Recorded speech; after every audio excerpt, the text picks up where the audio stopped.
Hi, I'm Sophia, Hi, I'm Riley, and our problem is stray cats and dogs. and their spaying/neutering habits. So this is a problem because there's too much of the population, or overpopulation, and when humans find the puppies, they aren't in good shape because the mother would have abandoned them, meaning they couldn't get milk, they couldn't be fed, nothing. They turn into roadkill, feral, fleas, ticks, diseases, and no homes. When dogs are found and no one comes to collect them, they get euthanized, which means they get killed because the shelters are so full. The price of getting the animal spayed or neutered is very expensive, and most families cannot afford it. Kennels get really full in dog shelters, and feral cats are more of a problem than feral dogs, which is even worse because cats are more. Dogs can be rehomed, whereas cats have a harder time finding a home if they're feral. So, how does this problem affect land/water/earth, aka abiotic factors? This problem is barely affected by abiotic factors such as soil and earth and weather. So, Riley, how does this problem affect other organisms? The problem affects other organisms because of the stray dogs and cats could bite other animals, give them a disease, therefore transfer it to humans. And when the strays are not spayed or neutered, they can become pregnant and make more stray cats or dogs, which just makes overpopulation. How do the humans make this problem worse? Humans make this problem worse by keeping their animals not spayed or neutered. They're allowing them to roam around at night with no boundaries, and then they get pregnant, like cats and dogs.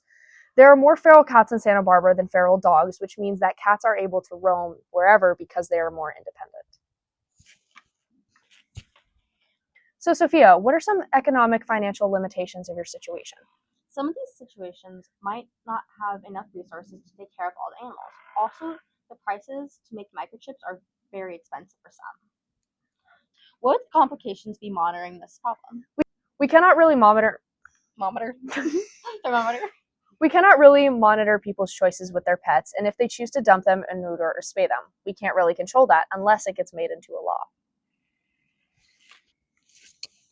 Some legal issues with this is you have to license your pet. It's actually the law. Logistical challenges for this is using a lot of microchips and resources to make those, as seen in the Human Footprint movie.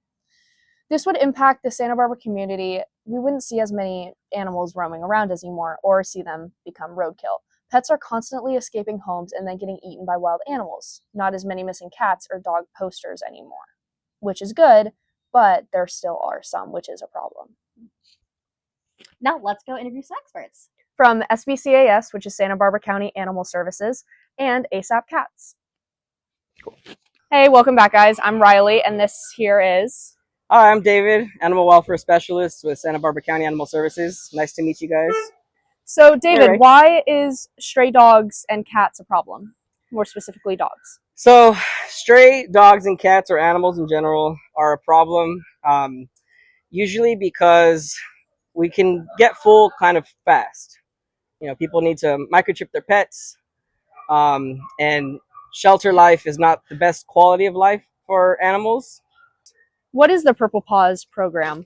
Our Purple Paws program is an initiative to help our dogs that are not just here for like length of stay, but don't really have other opportunities to participate in other programs. We have like our play groups, our doggy day trip programs, or just dogs that need extra marketing. That's what our Purple Paws project's about. Oh, buddy. What's being done to help stop the problem, and why are the shelters filling up? What can people do to help it? So fostering is our #1 solution right now. We have our doggy day trip program. We have a great and amazing foster care coordinator that volunteers her time to organize this for us. We have a volunteer community involvement. You know, people come and adopt from us.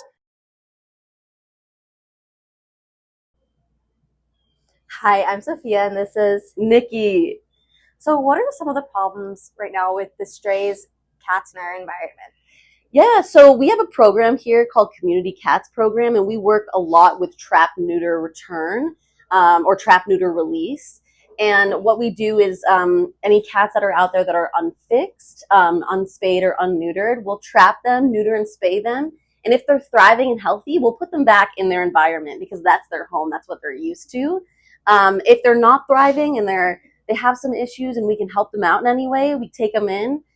We try to rehabilitate them, find them a nice home or find them a foster home. So this TNR program is really helpful in our community. And sometimes we do end up keeping them, but sometimes putting them back is the best thing you can do. So how can our community help more with this cat problem? Yeah, so when you do see cats or kittens out on the street, take a moment. Don't scoop them up right away. You're welcome to give us a call. We can counsel you on what the best options are. But the first thing we want to do is look at them and see, are they in trouble? Are they in immediate danger? Are they struggling? Are they unhealthy? That's the first thing you want to assess. So give us a call. We can talk about that. If they're healthy and everything like that, then we just want to make sure that they're neutered or spayed. That's another really big thing. So if you do see cats in the community, give us a call. Anything can help, but just take a moment before bringing them on in, and we can give you some more information about that whenever you'd like.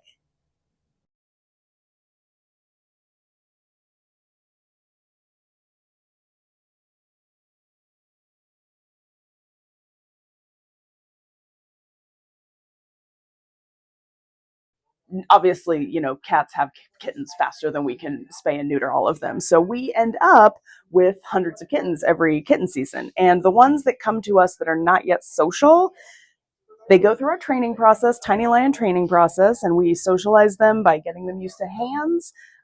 We feed them with our fingers. We make sure that they get a lot of play in. The idea with all of these is to train them up enough so that they're social enough to become good pets. And I would say like 95% of the kittens that we get through our program go on to be perfectly lovely cats in people's homes. Every once in a while we get one that's just like, I do not want to be part of the human race.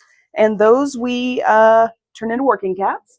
And basically they go and they live on a ranch or they live on a winery, and they are mousers, they are ratters, they are barn cats, they are, anybody who has any kind of a rodent problem. And thank you for watching our biology project. Then again, I'm Riley. I'm Sophia. Thanks for watching. Bye, Miss Ashton.